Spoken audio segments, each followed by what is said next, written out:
Olá, boa noite a todos. Meu nome é Andressa Vijagra, eu sou jornalista na AMIO, trabalho há quase 5 anos na Associação da Medula Óssea do Estado de São Paulo. Acho que quase todo mundo que está aqui deve conhecer a AMIO. E hoje a gente está aqui por um motivo muito especial. Essa live que a gente está fazendo é em homenagem ao Dia Mundial do Doador de Medula Óssea, que é comemorado todo o terceiro sábado de setembro, e esse ano vai ser amanhã, no dia 19. Esse dia é muito especial porque o doador de medula óssea faz uma grande diferença. Eles são verdadeiros heróis, a atitude deles de altruísmo, de generosidade, de empatia, às vezes por uma pessoa que ele nem conhece, é realmente algo muito digno e que a gente preza muito. A AMIO preza muito por essas pessoas, e são essas pessoas que fazem toda a área de transplante de medula óssea fluir, porque sem os doadores, muitas pessoas não conseguiriam fazer o transplante. Hoje, no Brasil, o registro brasileiro, que é o REDOME, tem mais de 4,5 milhões de doadores, o que é um número bem significativo. É o terceiro maior banco do mundo, fica atrás só do banco alemão e do banco americano, mas é o único público também. Então, é um número bem significativo, e além disso, o REDOME faz parte de uma rede mundial de registros. Então, ele faz parte da rede que chama WMDA, que é o World Marrow Donor Association. E é essa rede que criou o Dia Mundial do Doador de Medula Óssea.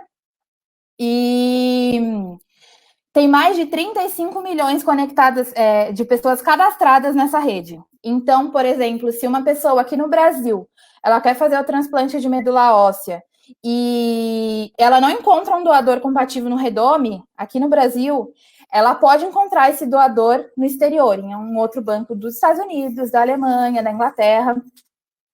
E por isso a rede ela está fazendo essa comemoração do Dia Mundial do Doador de Medula Óssea, porque é uma comemoração mundial, que todo mundo está participando.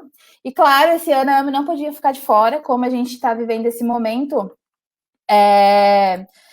meio caótico, né, da pandemia. A gente decidiu fazer essa live, que é uma coisa virtual, é uma coisa incentivada pelo WMDD, fazer eventos virtuais. Eu hoje estou aqui com 4 convidados.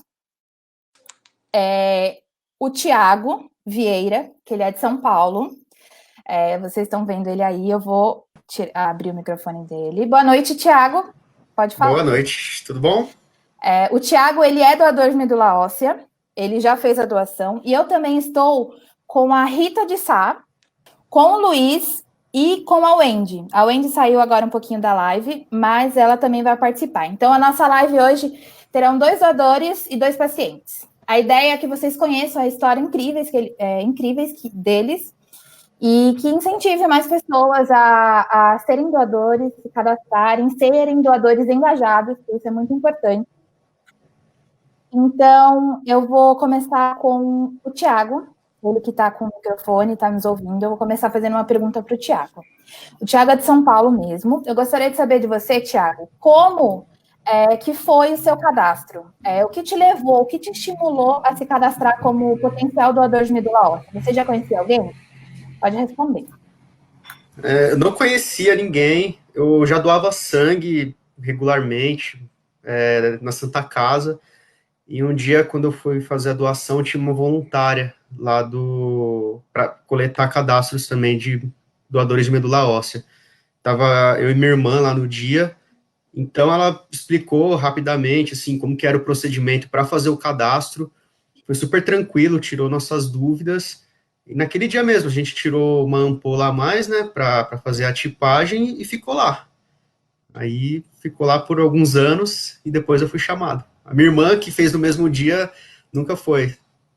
Quais informações você tinha quando você foi se cadastrar? Você tinha alguma ideia de como era? Porque a gente sabe que tem muitos mitos em volta do cadastro de medula. Tem pessoas que acham que vai tirar da medula espinhal e não tem nada disso. Quais informações você tinha? Você tinha alguma dúvida?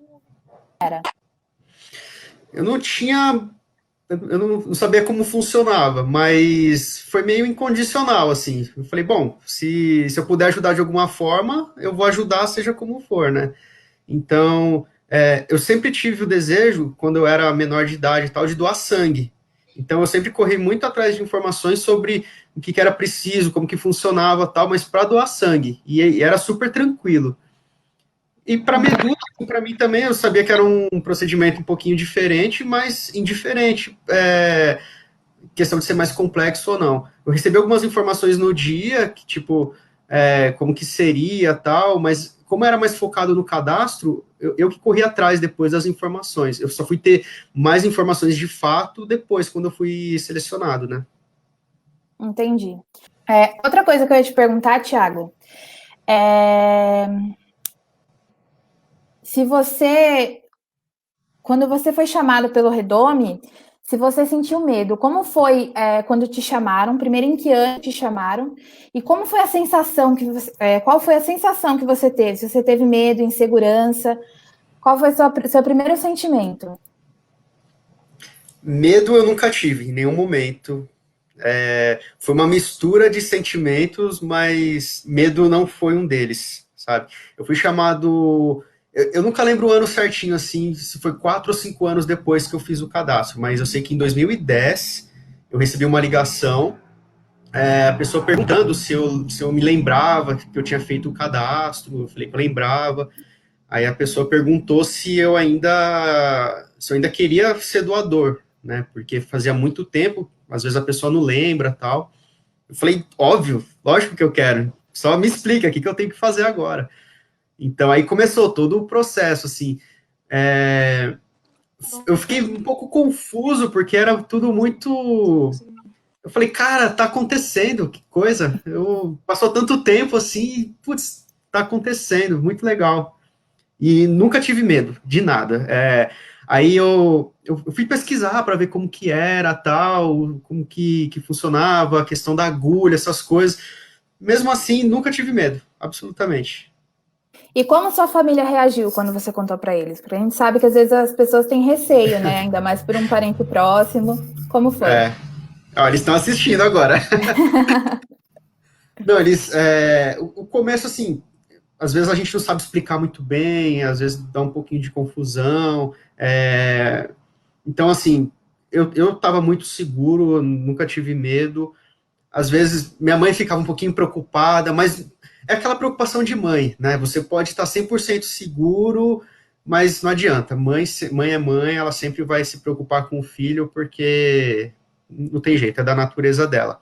Mas nunca foi nenhuma barreira, sabe? Só foi uma preocupação de amor, de carinho. Nunca foi uma preocupação em outro sentido. Eu nunca me Uhum. senti pressionado a não fazer, sabe? Pelo contrário. Eu sempre senti muito apoio, apesar da preocupação. Preocupação de mãe é natural, né? Acho que todo mundo tem.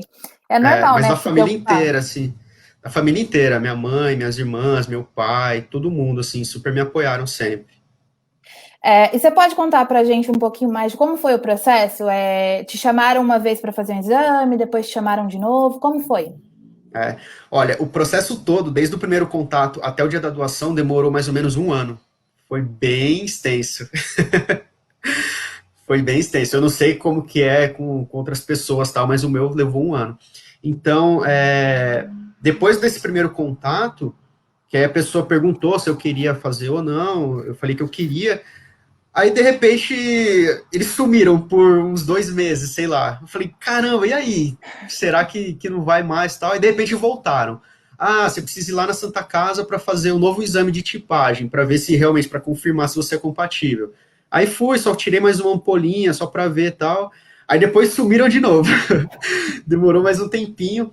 Assim, eu digo sumiram porque eu entendo assim que a prioridade não era comigo, a prioridade é o paciente, né? Cuida do paciente para ver assim. Eu era só o doador, né?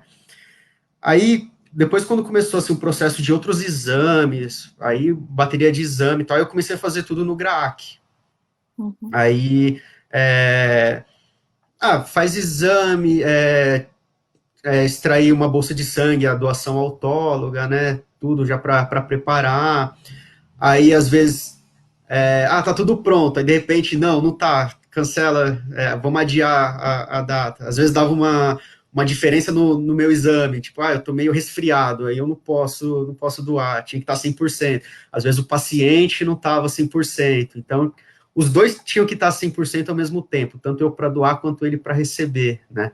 Então, quando finalmente aconteceu, aí tipo, ó, agora não dá mais para adiar, vai ser no dia tal, numa quinta-feira, esteja aqui, tudo certo, tudo pronto, foi sensacional. E nisso, assim, foi um ano, a gente tá falando de um ano, mais ou menos. Então, isso que você falou de demorar, assim, ter esses espaços de tempo é um pouco normal, né? Porque quando eles fazem a primeira busca por doadores, quando o paciente está precisando, às vezes eles acham mais de um doador. Estão sempre procurando o doador que é mais compatível, né? Para obter um resultado melhor com o transplante. E esse processo é realmente muito complexo, porque, igual você falou, tem que estar sempre o doador certinho para doação e o paciente certinho para doação. Então, o paciente está passando por muitos momentos, a gente vai saber depois com os nossos pacientes que estão aqui, mas eles têm que passar pelo condicionamento, então são várias coisas, eles têm que estar bem também para receber o transplante. Sim. Deixa eu ir para a próxima pergunta. Como foi no dia da doação? Porque você falou que você quase não acreditava. Quando você percebeu que você realmente ia doar, eu acho que nesse processo longo de um ano, talvez não tenha assim caído a ficha tão fácil. E quando que caiu essa ficha para você, o que você sentiu? Olha, eu acho que a ficha foi cair mesmo. Eu acho que, putz, eu não sei dizer quando que caiu exatamente a ficha, assim, porque tava acontecendo tanto assim que já tinha virado uma coisa natural. Eu já estava indo no GRAC muitas vezes, eu já estava habituado com o lugar, quase virou uma rotina, assim, porque eu estava indo lá direto. Quando eu comecei a me preparar para a doação, que eu comecei a tomar sulfato ferroso alguns dias antes, aí quando chegou no dia da doação mesmo, que era uma quinta-feira, eu lembro que eu tinha que estar em jejum absoluto, nem água eu podia tomar no dia, assim, e aí cheguei bem cedinho lá no GRAAC, aí troquei de roupa, fui para a sala depois, conversei com os médicos, assim, foi tudo super rápido na parte da manhã, né? De repente, fechei os olhos, quando eu abri já tinha acontecido, já tava, eu não vi nada, sabe? Foi tudo muito rápido, assim. E eu fiquei o dia inteiro lá, mas eu recebi alta no mesmo dia. Já no final do dia, meu pai já estava indo me buscar, e depois era só recuperação em casa. Foi muito tranquilo, assim. Eu não vou dizer que eu fiquei internado. Não, eu fiquei lá, era só um dia de acompanhamento, aquela dificuldade normal de para caminhar, porque né, a bacia tinha recebido duas pequenas agulhinhas lá, né? Aquela coisa maravilhosa. Mas no mesmo dia eu já estava indo para casa. Foi muito bom, assim, foi super tranquilo. E quando acabou, assim, eu falei, caramba, beleza, aconteceu. Mas para mim, assim, eu tinha só adormecido e acordado uma hora e pouco depois e já tinham feito o procedimento. O procedimento, então, que você fez foi a retirada direto do osso da bacia, é isso? Foi. É, é, durante a preparação, uns meses antes, eles me perguntaram, né, o que eu preferia. Eu falei, cara, o que for melhor para vocês, assim, eu tô totalmente à disposição. Então, se aí eles meio que falaram assim, ó, tirar direto da fonte ali é melhor. Eu falei, então vai lá, não perde tempo não. Se for na fonte, é lá que você vai buscar. Então, não sei se as pessoas sabem que estão nos assistindo, mas existem duas maneiras de colher a medula, né? Um é por aférese, que é uma máquina parecida com aquela que faz hemodiálise, né? E a outra é direto do osso da bacia. E quem decide isso é o médico com doador. Sim. Então, o melhor é igual o Thiago disse, é tirar direto do osso da bacia, que é onde mais tem, né? Uhum. Então, é onde eles mais conseguem pegar a medula. Mas isso é uma decisão em conjunto, então é sempre prezando pelo bem-estar do doador também, que é muito importante, claro, né? Sim, foi E, super Thiago, você. em todos os momentos, assim, eles deixaram a decisão comigo, sabe? Eles não me forçar, eles não forçariam, mas eles não ficaram pesando um lado pro outro. Eu perguntei o que seria melhor, eles responderam, mas porque eu perguntei, mas se eu quisesse fazer da outra forma, eles também fariam tranquilamente. Entendi. E, Thiago, você, em algum momento, você pensou no paciente para onde iria? Porque você não sabia para quem é, quando a pessoa vai doar e é do Redome, ela não sabe para onde a medula dela vai. É um processo totalmente sigiloso. Sim. Então, em algum momento, você ficava com aquela coisa na cabeça: nossa, quem será que eu estou ajudando? Como será que vai ser isso? Será que algum dia eu vou conhecer a pessoa? Você pensou nisso? No começo não, porque como eu já doava sangue, geralmente eu fazia doação de sangue voluntária. Então eu ia lá no Hemocentro, doava para qualquer pessoa, né? Não era uma doação direcionada. Então o importante era o sangue tá disponível, beleza. Quando eu fui selecionado para doar medula, aí beleza, eu vi que era diferente porque era um para um, né? Tipo, ó, isso está indo para uma pessoa também, mas a princípio eu não tinha essa preocupação, assim, eu não pensava muito, eu só queria que ajudasse alguém. Uhum. Só que aí quando eu comecei a fazer os procedimentos no GRAAC, aí eu comecei a pensar assim, eu acho que é para uma criança, eu acho que é para alguém mais jovem. Aí você começa a pensar, você começa a criar alguns cenários, né? Mas nem assim, tipo, eu falei, bom, tudo bem. Eles me explicaram que a princípio eu não ia saber quem que era. Eu falei, não, tá tranquilo. E às vezes, quando eu ia visitar, quando eu ia lá no GRAAC, e algumas crianças viam que eu era um doador, aí eles ficavam meio perto, assim, chegavam perto, aí as doutoras já falavam assim, pode tirar o cavalinho da chuva, porque se for para vocês, vocês não vão saber também, sabe? Ficava sempre então, assim, eu tinha curiosidade, obviamente, mas eu entendia totalmente as condições. Tipo, não, então, por enquanto, eu não vou saber quem que é e tá tudo bem. Mas dava uma curiosidade, sim. E uma coisa que todo mundo tem curiosidade é se o procedimento dói muito, né? Porque tem várias pessoas que dizem que dói muito, que depois você fica muito mal. E na verdade a gente sabe que depende de uma pessoa para outra, né? Não é tudo igual sempre. Como que Uhum. foi para você? Olha, no procedimento em si, não senti absolutamente nada. Eu tomei uma anestesia geral. A questão da anestesia também. Eles perguntaram se eu queria anestesia local ou geral. Aí, de novo, eu deixei na mão deles. Eu falei, o que é melhor para vocês? Eles falaram, bom, a geral é boa porque você vai apagar, você não vai ficar incomodado, porque a gente vai virar seu corpo, vai. Eu falei, meu, tranquilo. Então, eu lembro que a anestesista, ela colocou o respirador, sei lá, aí ela falou assim, Thiago, você tá sentindo alguma coisa? Eu falei, não.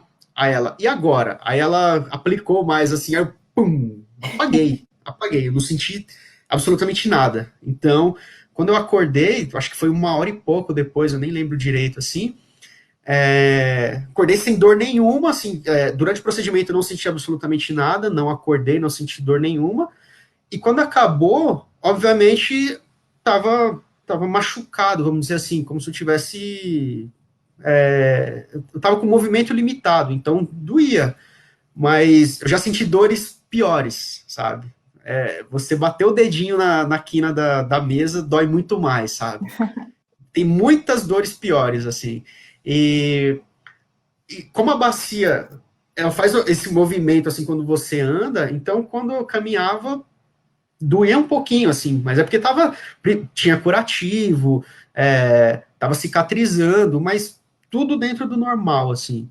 E 1 semana depois eu já tinha voltado a trabalhar. Até antes disso eu já estava apto assim, mas eles me deram 1 semana assim para eu me recuperar em casa. Mas foi bem menos do que isso, assim, que eu já estava andando normalmente. E assim, nunca me atrapalhou em nada. Eu continuei jogando bola, andando de bicicleta, fazendo corrida. Isso nunca me limitou, sabe? É muito incrível você falar isso, porque muitas pessoas têm medo, acham que vai doer, já ouvi gente falando até que acha que vai ficar paralítica, algo assim, e É, não é. A pessoa tem gente que se recupera muito rápido. E é muito sim. bacana ouvir sua experiência quanto a isso. Agora, Tiago, eu vou pedir licencinha para a gente conversar agora um pouquinho com os nossos pacientes, tá bom? Eu vou começar com a Wendy. Deixa eu colocar ela aqui na tela. Opa. Vou começar com a Wendy. Boa noite, Wendy, tudo bem? Boa noite, pessoal. Boa noite, Boa noite. Andressa. A Wendy ela é paciente, ela foi transplantada. E eu queria que você falasse um pouquinho brevemente, Wendy, qual foi seu diagnóstico, quando você descobriu a doença? Tá. Eu tive leucemia linfóide aguda, né? Meu primeiro diagnóstico foi em março de 2009. Na época, eu não precisava de um transplante de medula óssea, né? Mas, infelizmente, a doença voltou 5 anos depois de tratamento, né? E daí, para eu continuar viva, a única opção era encontrar um doador 100% compatível comigo, já que não tinha nenhum doador na minha família. Quantos anos você tinha quando você descobriu a doença? Eu tinha 16 anos. Bem novinha. Isso. E daí foi um baque para mim saber que a doença tinha voltado e que a única chance para eu viver era de um doador 100% compatível. E daí foi que em fevereiro de 2014, o Redome encontrou um doador 100% compatível comigo. E antes de falar do doador que te encontraram, como foi a experiência antes? Porque eu sei que antes deles procurarem no Redome, eles sempre testam os familiares, então irmãos, mãe, pai, para saber se alguém da família pode doar, que seja 100% compatível. Como foi quando você descobriu que ninguém da sua família era 100% compatível com você? Assim, foi triste, né? Assim, principalmente dos meus irmãos, foi difícil.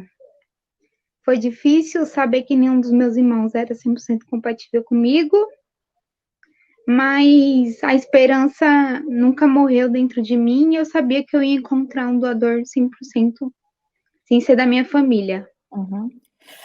Só para falar um pouquinho para quem está escutando, a pessoa primeiro procura alguém na família para tentar fazer um transplante aparentado, então de alguém que é da família, e quando não encontra, aí vai para o Redome, que é o registro nacional, onde está cadastrados 4,5 milhões de brasileiros, potenciais doadores, e tem conexão, né? Está sempre ali ligado com a rede mundial, de que tem mais de 35 milhões de doadores, então foi no Redome que você encontrou o seu doador, não é, Wendy? Isso. Quanto tempo depois que você... Como foi a busca?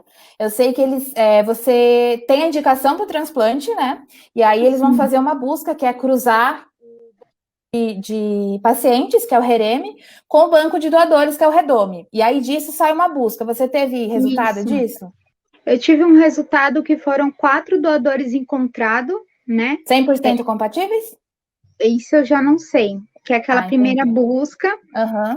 Um doador estava indisponível e 2 não foi localizado e o quarto aceitou fazer a doação. Antes de falar desse doador, é importante falar para todo mundo, tem gente perguntando, né? Estou vendo aqui no chat, a pessoa não precisa fazer uma nova coleta de sangue para atualizar o cadastro. O que ela precisa fazer sempre é atualizar os dados que a pessoa chega em você. Então, os dados e informações do seu telefone, do seu e-mail, do seu endereço. Por quê? Porque pode acontecer igual aconteceu com a Wendy. Ela encontrou 2 pessoas que poderiam ter sido doadores dela, mas o Redome não conseguiu entrar em contato. Então, não conseguiu mandar carta, não conseguiu mandar e-mail. Então, é esse cadastro, essa atualização de cadastro que dá para fazer online, é super, super simples. Essa atualização de cadastro que precisa ser feita frequentemente quando seus dados se alteram, né? E agora, falando do seu doador, Wendy, como foi a emoção de saber que você não tinha encontrado ninguém na sua família, mas que alguém da busca daqueles 4 doadores tinha aceitado fazer a doação para você? Foi muito emocionante, né? Saber que teve uma pessoa que disse sim e que eu ia poder viver de novo e que eu ia fazer o transplante, que eu ia ficar bem. Eu ia poder seguir com todos os meus planos de vida que eu tinha ainda pela frente. Realmente deve ser muito emocionante, né? Tanto a gente, como a gente já viu agora, tanto para o doador, quando descobre que vai poder ajudar alguém, quanto para o paciente, né? Que descobre que alguém vai poder doar para ele, que essa pessoa aceitou. Atrás, a AME fez um levantamento com alguns dados da Santa Casa, que quase 40% dos doadores que são chamados para que são chamados para voltar para o hemocentro, para fazer um exame para ver se a pessoa é compatível mesmo, segundo o exame de HLA, 40% ou não é encontrado por falta de atualização de cadastro, ou recusa voltar. Né? É uma porcentagem bem grande, assim. Por isso que quando a gente fala de cadastro de medula óssea, a gente fala de um cadastro de um doador engajado, né? Que não seja aquela pessoa que foi lá só porque conheceu alguém, mas uma pessoa que esteja disposta a fazer o bem para qualquer um, independente de quem seja, né? Se é uma pessoa que ela conhece ou se é uma pessoa que ela nunca viu, talvez ela nunca conheça. Então, é esse tipo de doador que a gente quer. Então, Andy, eu vou falar agora um pouquinho com o Luiz. Daqui a pouco eu volto com você, tá? Pra gente conhecer um pouquinho da história dele, tá? Obrigada, Andy. Olá, Luiz, boa noite, tudo bem? Boa noite, gente, tudo bem? Uma honra para mim estar aqui. Pra gente também. O Luiz é um parceiro antigo da gente, ele tá sempre com a gente dando palestra, né? Fazendo eventos com a AME também. É um prazer te receber aqui, Luiz. Luiz também fez o transplante. Só que o doador não veio do Redome, o doador foi o irmão dele. Como foi para você, Luiz, quando você descobriu que você estava doente? Qual foi o seu diagnóstico? Em que ano foi? Quantos anos você tinha? Conta um pouquinho para gente. Eu descobri a minha doença, assim, eu passei mal e já fui para um hospital, fui sozinho, que eu não queria ninguém, achei que não era nada. No dia 29 de dezembro de 2012. Realmente um dia sempre bem marcante, né? Você lembra exatamente o dia. Pois é, eu lembro bem o dia, porque final do ano, né, você está ali naquela expectativa, eu ia viajar, e passei muito mal, muita fraqueza, e apareceu as famosas manchas roxas, né? Acho que tem uma pequena travadinha. Voltou, desculpa. A minha internet ela caiu agora, ela tá me dando sustos aqui. Não, mas pode continuar, agora tá funcionando. A emoção, ela tá mais emocionada que eu. Aí fui diagnosticado com leucemia linfóide aguda. Eu tinha 46 anos na época, e o meu diagnóstico já era só o que poderia me salvar seria o transplante. Então, para você é uma pancada, né? Porque você receber, fala leucemia, você fala, tô com leucemia, você fala, não, é um câncer, você tem câncer, é um câncer no sangue, né? Essa palavra já assusta, né? O câncer é uma palavra que muita gente nem pronuncia, né? Que está doente. E para mim foi assim um choque. Eu lembro bem da minha mãe, com 80 e poucos anos na época, falou, poxa, filho, você tem a saúde de ferro? Falei, enferrujou, mãe, né? Mas vamos consertar, tentar consertar, né? E o médico disse que a minha única opção era um transplante de medula.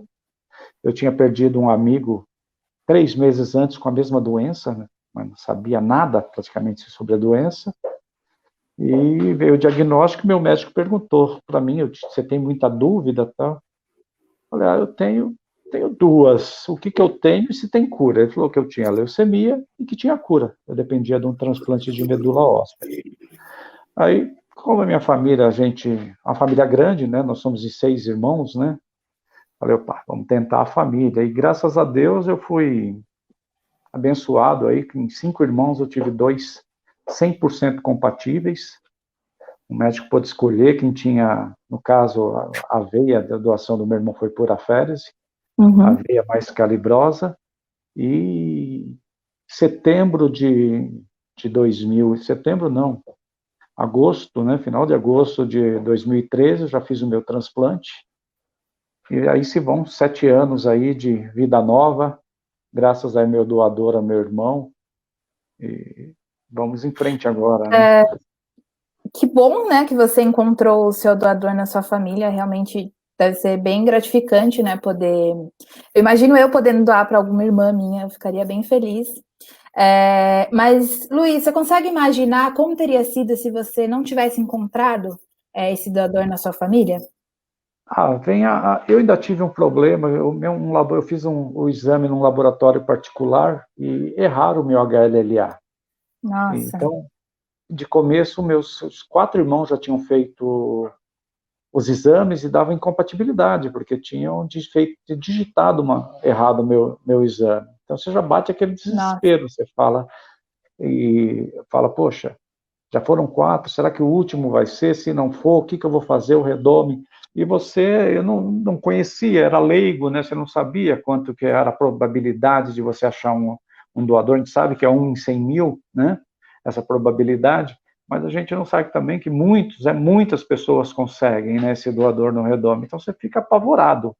Mas graças a Deus, meu médico viu, refiz aí na Santa Casa o meu exame, e eu já tinha os 2 doadores, nem precisou o último fazer o teste, porque eu já tinha 2 100% compatíveis. E para mim foi uma alegria. Eu falo que meu irmão é de sangue e de medula, né? É verdade. Desculpa. Eu vou tentar falar agora um pouquinho com a Rita. Tá ótimo. Problema de internet, mas eu vou tentar conectar com ela. Rita, boa noite. Você consegue nos ouvir? Sim. Tá com um pequeno atraso, então eu já vou te cumprimentar, fazer a pergunta, aí eu vou deixar você falar para a gente não se atrapalhar uma com a outra. Boa noite, a gente fica muito feliz de te receber aqui. A Rita também é doadora de medula óssea, assim como o Tiago. Ela é de Americana, e eu queria saber, Rita, como que foi para você se cadastrar como doadora, né? Você conhecia alguém, foi uma campanha? Que informações você tinha de doador de medula óssea? Foi bem tranquilo. Eu me cadastrei como para ser doadora, né? Em uma campanha que houve na faculdade. Na verdade, para ser doador de sangue. Eu tinha um certo problema em relação ao peso, que eu não tinha peso suficiente. E aí, assim, quando eu consegui, no mesmo dia, eles também estavam fazendo uma campanha para doação da medula óssea. E aí eu sempre gostei, né? E aí eu falei, por que não? E aí eu também sabia dessa questão de que às vezes é quase que impossível, né, você doar. Eu falei, não, então a gente tem que colaborar. E aí eu me cadastrei, foi super simples. Você tinha alguma informação antes de você se cadastrar? Você já tinha escutado falar de doador de medula óssea? Você tinha alguma informação ou era só de sangue que você conhecia alguma coisa? Sim, eu não tinha, assim, com tanta clareza, né? Eu já sabia como funcionava um pouco e eu também pesquisei sempre, né? Como eu já sempre tive vontade de doar sangue, por exemplo, esse tipo de doação também eu tinha vontade. Então eu já havia pesquisado antes, e aí lá no dia acabou que as informações ficaram mais claras, né? E aí então eu me cadastrei.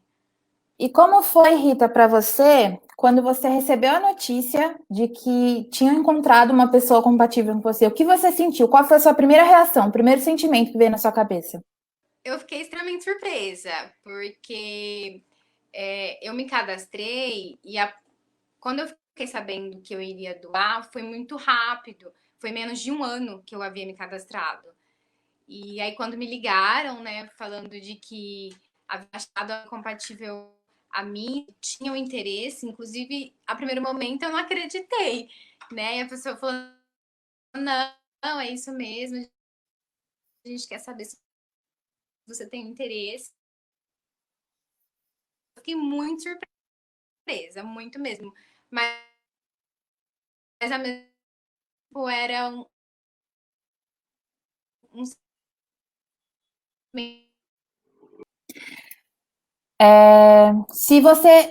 Quando você recebeu a notícia de que você poderia ajudar alguém, você sentiu medo? Qual foi sua reação? O primeiro sentimento que veio na sua cabeça?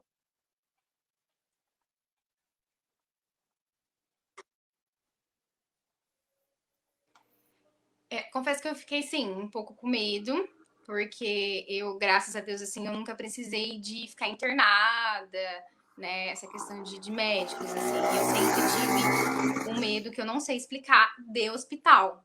Então, quando me veio essa ideia, eu confesso que eu fiquei com medo nesse sentido, mas era uma questão minha mesmo, pessoal. Mas quando eu comecei a ter conhecimento de tudo em relação à doação, eu também não sei explicar, todo esse medo foi embora. E para mim foi muito tranquilo. Como sua família reagiu com a notícia que você ia poder doar a medula para alguém?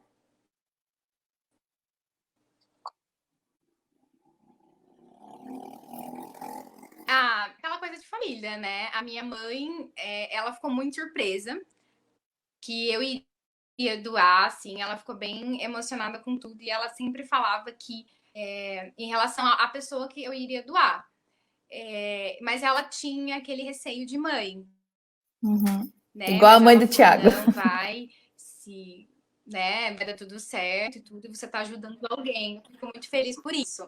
Normal, coisa de família.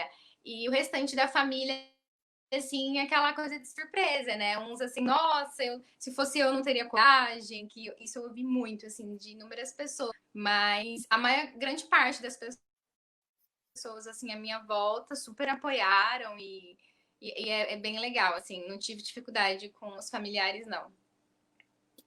Quantos anos você tinha quando você foi chamada para ser doadora? 24 foi o ano passado. Ah, é bem recente, então você também é bem novinha.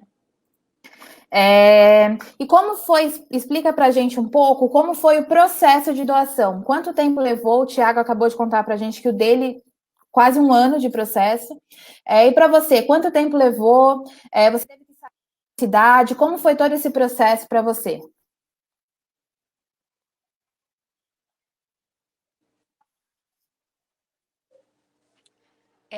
Bom,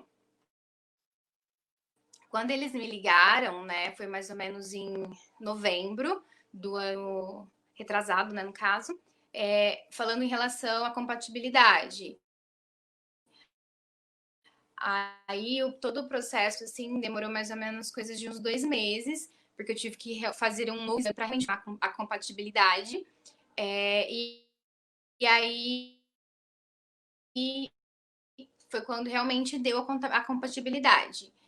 Aí eles falaram, então você realmente vai estar fazendo todo o procedimento. Porque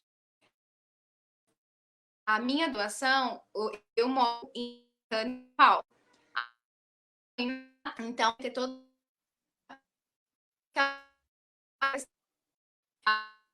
a disponibilidade de tempo, em relação ao meu trabalho. Então, também lá. Eu acho que a gente perdeu a conexão com a Rita. Uma pena, né? O que ela estava falando, pelo que eu entendi, só para repetir um pouquinho, é que ela é de Americana, e quando chamaram ela, ela teve que prestar atenção em coisas de trabalho e tudo mais. Que pena que a gente perdeu a conexão com a Rita. Mas a gente vai seguir aqui, se ela voltar, a gente põe ela aqui mais um pouquinho. Vou falar agora com a Wendy. Vou voltar a falar com a Wendy. Deixa eu abrir o microfone dela. Deixa eu ver onde eu parei nas perguntas da Wendy. Como foi o transplante para você, Wendy? Como foi o processo, sua recuperação? Olha, o transplante foi difícil, né? Mas eu estava ansiosa para fazer o transplante, porque eu sabia que eu ia ficar bem, que eu ia ficar curada, né?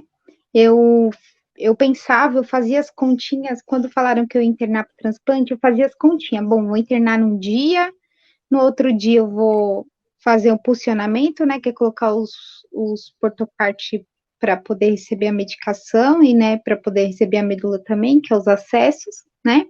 Aí 2 dias eu vou ficar internada, no terceiro eu vou receber quimioterapia, no quarto e no quinto eu vou fazer a rádio, depois de uns 15 dias a pega da medula e finalmente eu tô de alta, mas não foi assim, né? Foi um pouco mais complicado, né?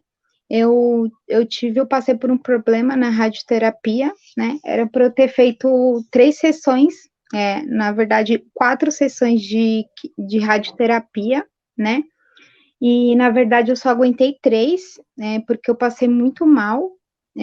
Eu quase estava com o pé lá outro K, na radioterapia. Radioterapia, gente, é uma radiação mesmo no seu corpo inteiro, entendeu? Para mim, é pior que a quimioterapia, né? Por mais que a quimioterapia deixe a gente fraco, com enjoo, com um monte de coisa no corpo, a radioterapia, meu corpo já estava chegando ao extremo, né? E era aquela 1 horinha de sessão, eu já não estava aguentando. Então, os médicos decidiram, na terceira sessão, encerrar e não fazer a quarta, por mais que a radioterapia é necessário para que acabe todas as células boas e as más, mas eles falaram que eles viram que eu não ia aguentar na quarta, então realmente pararam ali na terceira sessão de radioterapia, e no dia seguinte eu recebi a medula nova, mas eu ainda estava muito debilitada devido à radioterapia. E como você está hoje, Wendy? Depois de todo esse processo, depois de você ter feito o transplante, do seu doador ter salvado sua vida, como você está hoje? Olha, eu já estou muito bem.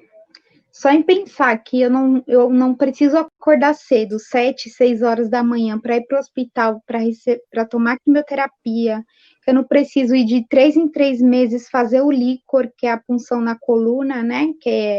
Para as mulheres é a RAC, acho que fica bem mais comum para vocês. Então, eu tive que fazer esse funcionamento de 3 em 3 meses durante 5 anos, até que a doença voltou, né?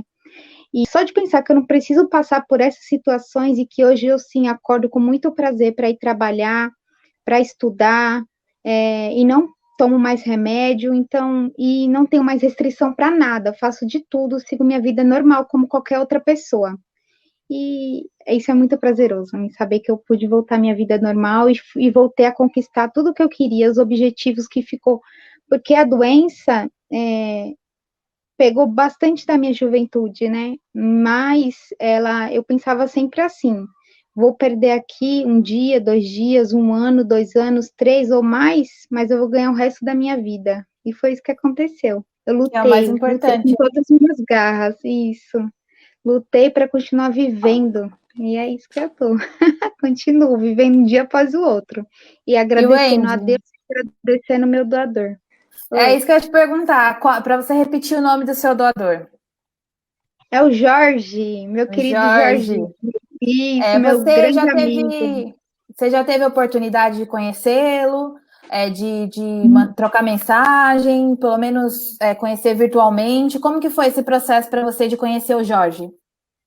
Então, depois de 2 anos do transplante, né, lá em 2016, mais ou menos, eu conheci o Jorge, o pessoal do Redome, né, que fez essa troca de conversa, né, entre mim e ele, e daí a gente se conheceu pela rede social, primeiramente por telefone, claro, né, o nosso vínculo continua ali pelo Facebook, pelo WhatsApp, eu sempre mando mensagem perguntando como ele tá.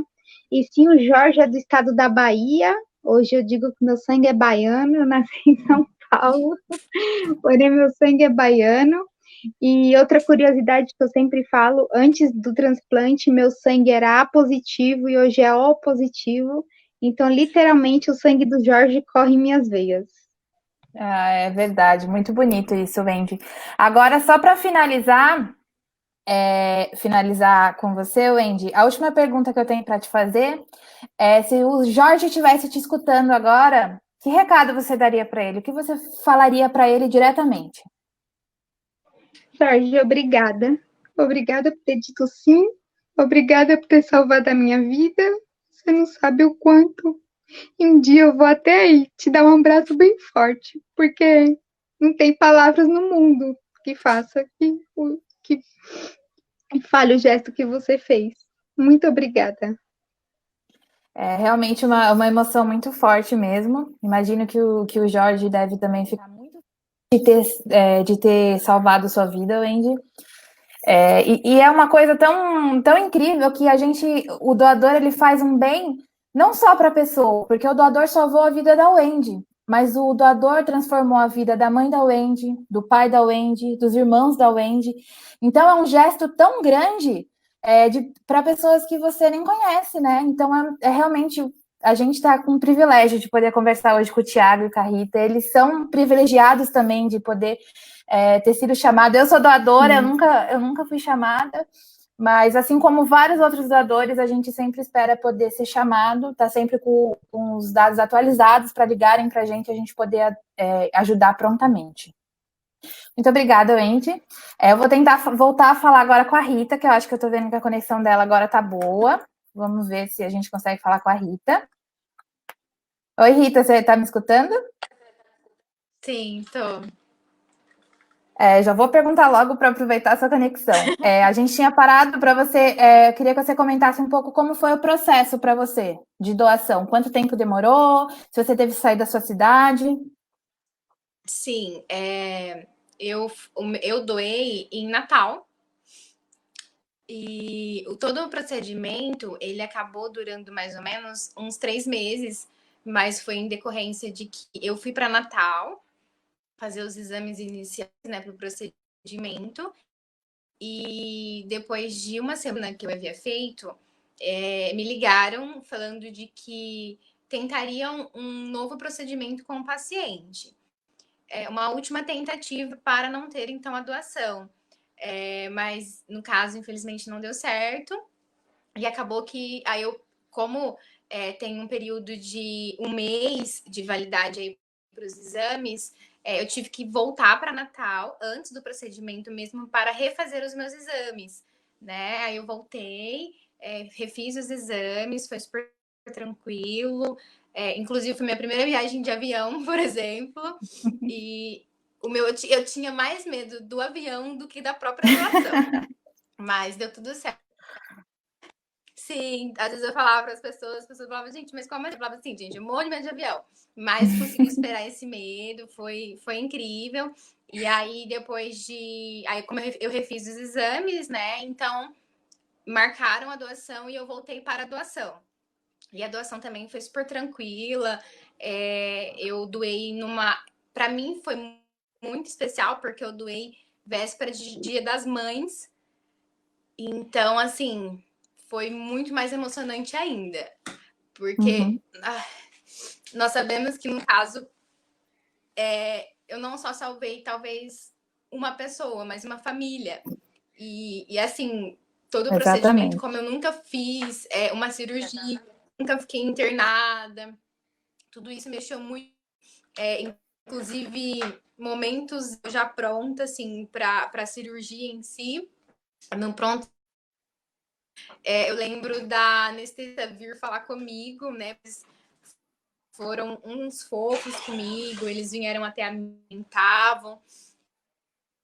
Lembro dela olhar para mim e começar a chorar. E aí eu fiquei em ideia.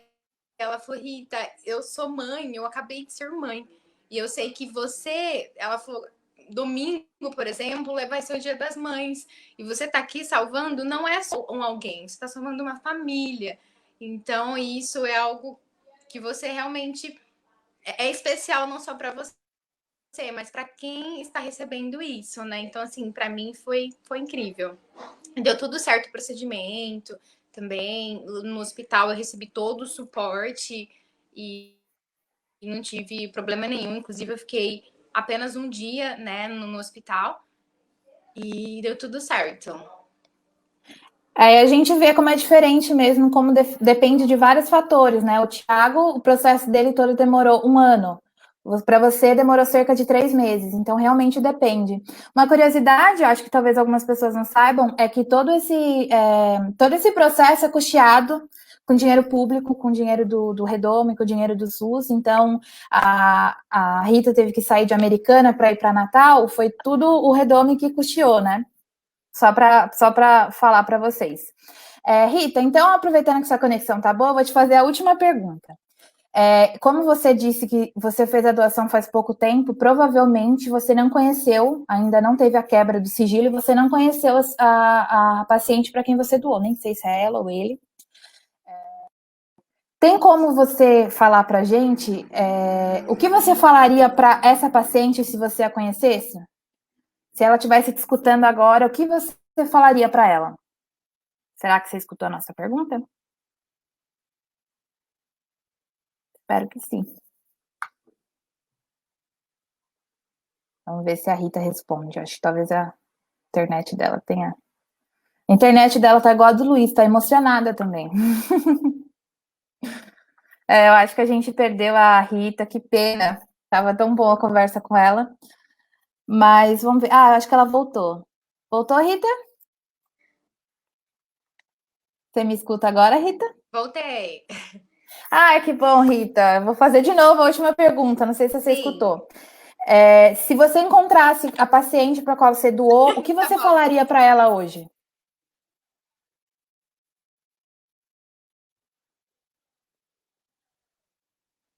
Olha, primeiro que eu morro de vontade de conhecer. Inclusive, aguardo ansiosamente por isso, porque agora, em novembro, eu completo aí 18 meses da doação.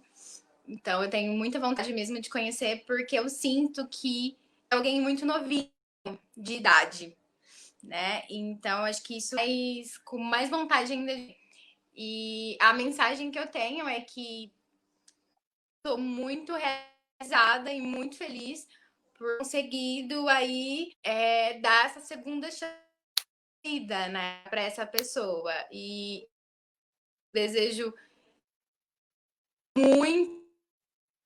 muita saúde e eu tenho vontade de conhecer. É realmente muito emocionante, Rita. A gente espera muito que você conheça a paciente um dia.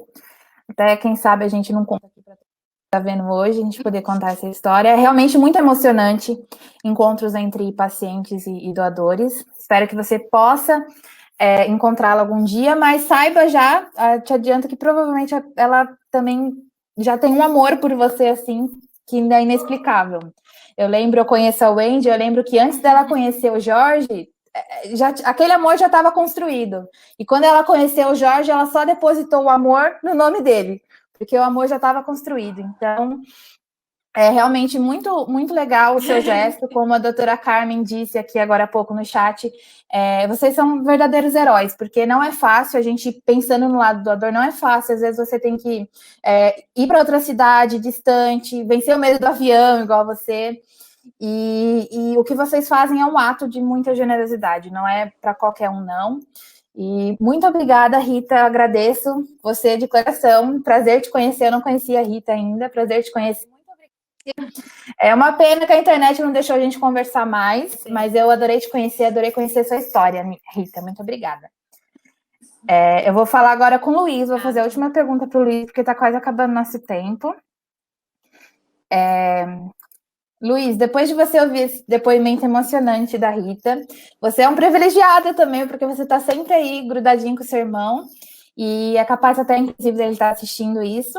E a última pergunta que eu tenho para você é justamente a que eu fiz para a Wendy e para a Rita. O que você falaria para ele agora se ele estiver te escutando? Qual mensagem você daria para ele? Pera um pouquinho, Luiz, você está sem áudio. Desculpa, agora sim, pode continuar, desculpa. É o que eu falo sempre para ele, e para todos que eu conheço aí, doadores, né? A mensagem é a mesma, obrigado por salvar minha vida, por salvar a minha família, por salvar a nossa família. Nós somos irmãos hoje de sangue e medula, como todos dizem, o câncer, a leucemia não maltrata só o paciente, ele maltrata uma família inteira. Eu acho que pior do que estar lá no hospital, como nós estivemos, é a família que está ali sabe que você depende, em muitos casos, como a Andy, de alguém que você não sabe nem se existe. No meu caso, como eu tive 2 irmãos, mas quantos pacientes? E eu queria deixar meu recado para os doadores. Realmente, eles são os heróis aí, né? Toda gratidão a vocês, porque esse gesto de amor, não tem um gesto de amor maior, que eu não conheço um gesto de amor maior que esse, que vocês realizam, sem ter nada em troca. Isso que é o mais bonito, sim, vocês não sabem nem para quem vocês estão doando, e isso para mim, é o maior ato de amor da humanidade. Parabéns aí para todos os doadores nesse dia, todo dia é o dia de vocês, né, mas amanhã é especial. Muito obrigada, Luiz, a gente concorda com você, é um ato de amor muito, muito tocante, muito emocionante. E agora, para encerrar nossa live do Dia Mundial do Doador de Medula Óssea, eu vou falar com o Thiago, nosso doador de medula óssea. E vou repetir a pergunta que eu fiz para a Rita. Eu não sei se você conhece seu paciente, mas se você pudesse falar com ele agora, mandar uma mensagem para essa pessoa neste momento, o que você falaria para ela? Eu conheci o paciente depois de 4 anos. Depois de 4 anos, eu conheci E Ah, que o nome dele também é coincidência. Thiago. O nome dele é Thiago, ele mora em São Bernardo. A gente se conheceu. A gente se conheceu ao vivo, eles iam fazer uma matéria para o Jornal Nacional da gente se conhecendo, e a gente se conheceu realmente naquela hora, que quem pôde ver a reportagem na época, foi na hora mesmo, assim, ele estava dentro de um dos quartos, e eu entrei, a gente se conheceu na hora. Como a Wendy comentou, que muda a tipagem do sangue, né? Ele passou a ter o meu sangue, o meu tipo de sangue. Foi muito bacana, assim. A gente mantém contato até hoje. Eu tenho contato com a família dele, com a mãe dele. Ele já tá um rapazão. Hoje ele tá com 15, 16 anos, sei lá. Mas Então, já tá realmente, entrando aí na ele era adolescência. criança, como você imaginou, né? Sim, na época ele tinha 6 anos de idade, na época. E como a Wendy falou, que ela perdeu, entre aspas, boa parte da adolescência dela, assim, ele perdeu muito da infância dele, porque ele ficou praticamente 2 anos internado. Então, ele não tinha contato com outras crianças, ele não brincava muito, então ele ficou muito, ele ficou mais fechado, cara mais amarrado, assim.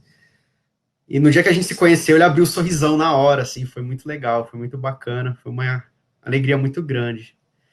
E, assim, por muitas vezes eu não tenho ideia, eu não tenho ideia do tamanho disso tudo, sabe? Para mim foi um dia especial, muito especial, só que como eu falei assim, eu não senti dor, eu fui embora no mesmo dia, foi um procedimento normal para mim, sabe? Mas eu não, às vezes eu não consigo absorver, eu não consigo ver o tamanho disso, o quanto isso foi especial. E quando a mãe dele conversou comigo, que ela falou exatamente como o Luiz disse, assim, você não salvou uma vida, você salvou a família, assim, sabe? Aí você vai tendo ideia, você fala, poxa, mas parece que eu não fiz tanta coisa, mas aí você vai ver lá no fundo, você fala, caramba, foi uma diferença, assim, essencial. Isso é muito satisfatório, sabe? E se Dá você uma alegria pudesse dar muito um grande. recado para quem é doador ou para quem quer se tornar doador de medula óssea, o que você falaria para essas pessoas?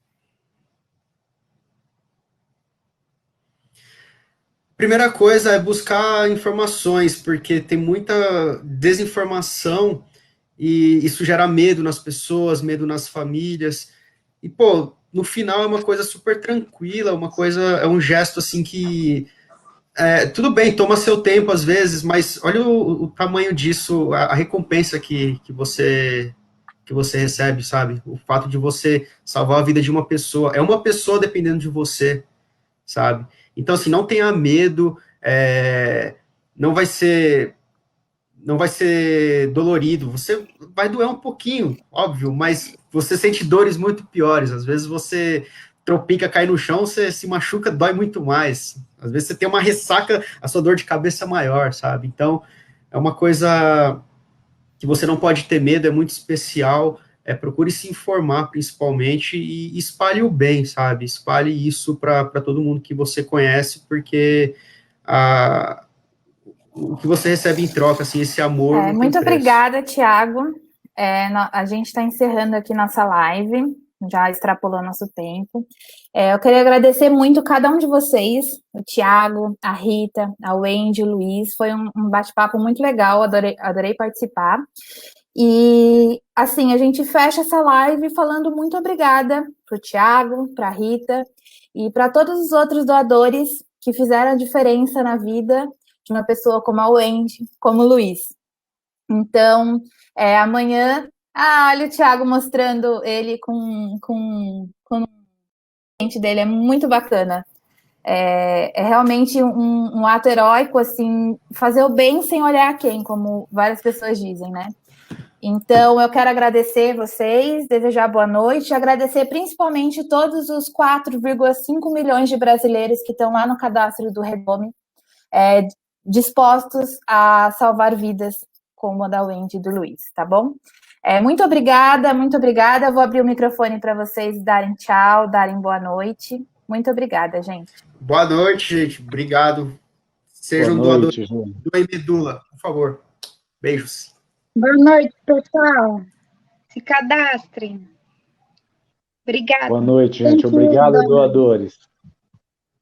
Eu acho que a Obrigado, Rita ainda está com um doadores. probleminha, mas aposto que ela está feliz e agradecendo também a oportunidade. A Ame agradece muito ter conversado com vocês e boa noite para todos. Muito obrigada. Essa live vai continuar gravada. Os que tiveram aqui no chat, a gente vai respondendo para vocês, tá bom? Depois. Muito obrigada e boa noite.